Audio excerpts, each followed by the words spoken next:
We are at El Arab International, and we're speaking to its founder and daughter, Siggy and Janina. And I wanted to ask you, first of all, about the name. It has a very special meaning, doesn't it? It does. El Arab is an Arabic word, and it means mother of all Arabians. And when I heard this, I bought a horse many years ago in Egypt, and her name was El Arab. And the person I bought it from said, "Isn't that wonderful? She's the mother of all Arabians." And that's I thought, I will name my farm like that. That was 42 years ago. I love that. But I can tell from your accent that you are from Europe. And actually, this farm breeding facility started in Europe 40 years ago, right? It started 42 years ago now in Germany, in the Black Forest.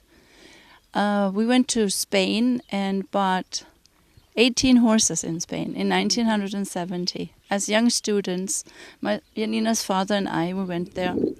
And we just went crazy and bought all those horses. I guess you did. 18 horses.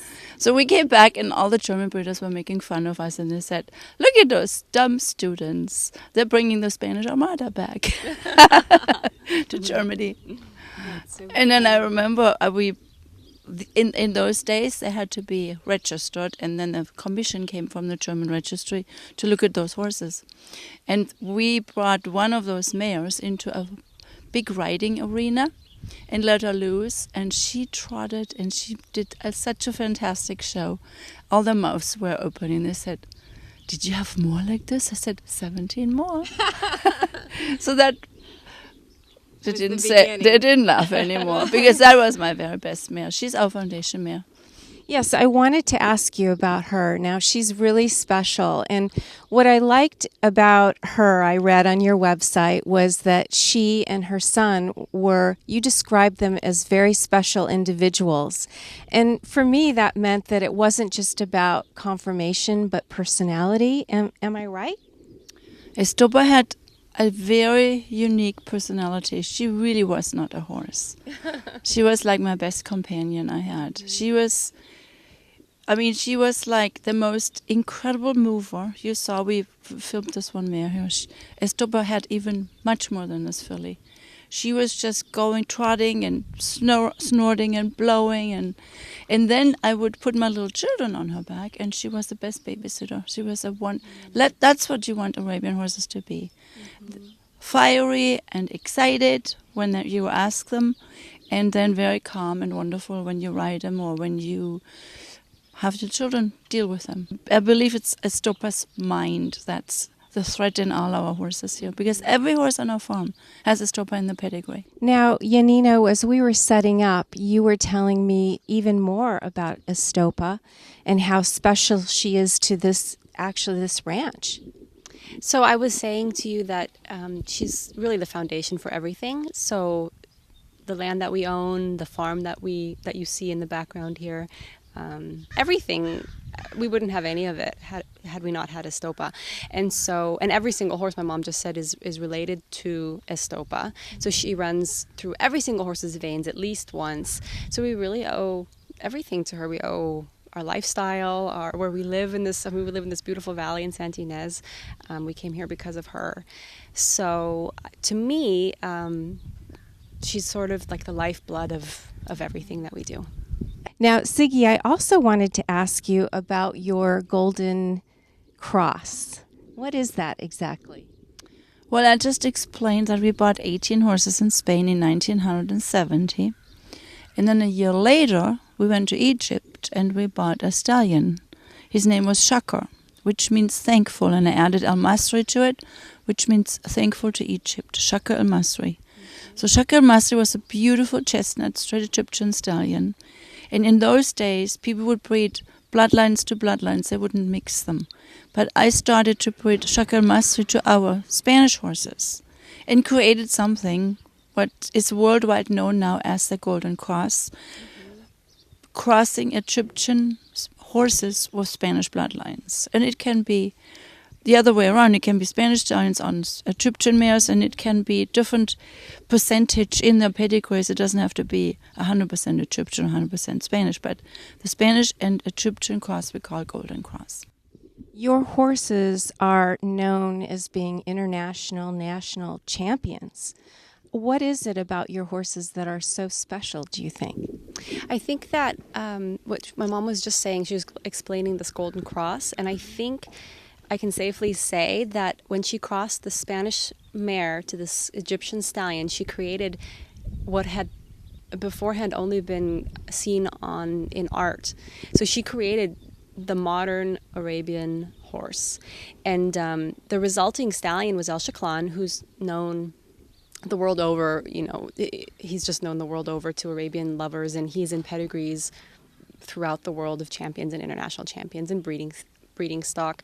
And so this modern look was created, and I think that it really stands out. So you can see the Omel Arab type, the Omel Arab look in horse shows across the world. Like we go all over the world and represent our breeding farm there and cheer on the horses from our bloodlines and stuff. And you can see them come into the ring and notice that they still look like Omel Arab horses.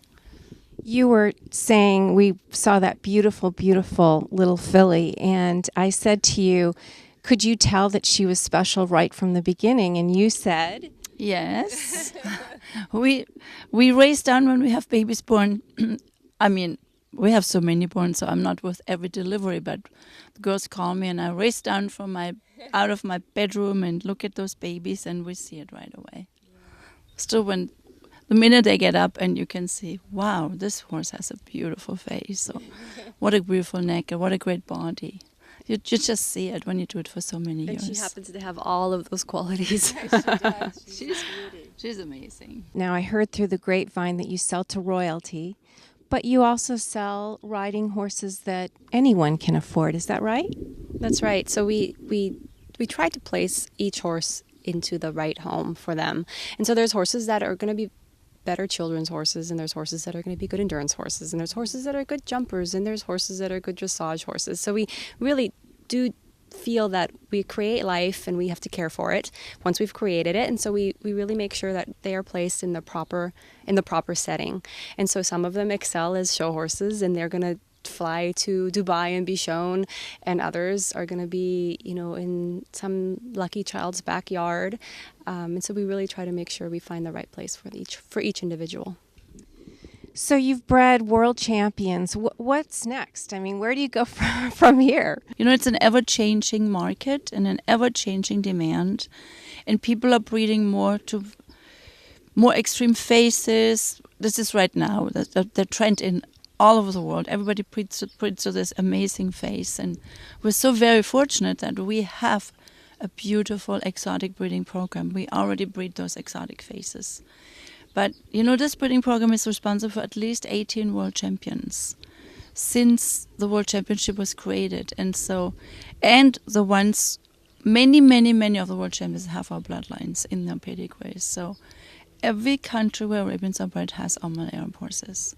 I do have to comment on this beautiful stable that we're seeing in the background. And Siggy, you traveled all over before the stable was built to build the perfect stable. Is that right? It might not be the perfect stable for other people, but for me and for my horses it is. It's like very horse friendly. The horses love it. We have those open barns, and people come and say, don't they ever jump out of this? And I have to say, the horses are so happy in those stalls that they don't want to. They go in and they say, this is where I want to be. So for us, this is a perfect farm. Well, I heard it was in Rizzoli's book on stables, so I guess they must have liked it too. Yes, it was very nice that she put us in there, the best stables in the United States. So, Janina, you are very well known for your own breeding, but people come here also that want to do their breeding. Is that right? Well, they come to us often in search of breeding stock for their own breeding program. So it can be a farm that already has an existing breeding program and they would like to improve it in a certain way. So they come to us to buy a filly or a colt. Or it can be people that have had a passion for breeding Arabian horses but have just never quite done it, and they come to us to buy a foundation mare or stallion from us. And so people have been very, very successful the world over. Many of the current champions around the world are actually descendants of horses that were bought from us just for that purpose. How would you describe your clients in general? Because it's a wide variety of people that come here. So, I mean, the high end, we have a very good market to the Middle East. So we have, you know, sheikhs and princes and kings. The King of Morocco is a client. But we also have, there's, you know, Arab businessmen that come and buy from us. And then we have breeders, just everyday people in every country where Arabians are bred. So in the United States and in Germany and Brazil, and we have a very big market in Australia and South Africa, and any of those countries will have Omel Arab descendants there. And they may not have been bought directly from us, but they can have been bought from people that bought horses from us and have bred them on. So it's sort of a generational thing. We've been around for so long that the bloodlines are really just everywhere. So if someone wanted to get in touch with you, the website, right? Would that be the best way? It's omelarab.com, and our phone numbers are on there, email address is on there. Yeah, feel free to contact us. Thank you so much. Really enjoyed meeting you both. Thank you, too. It was very fun.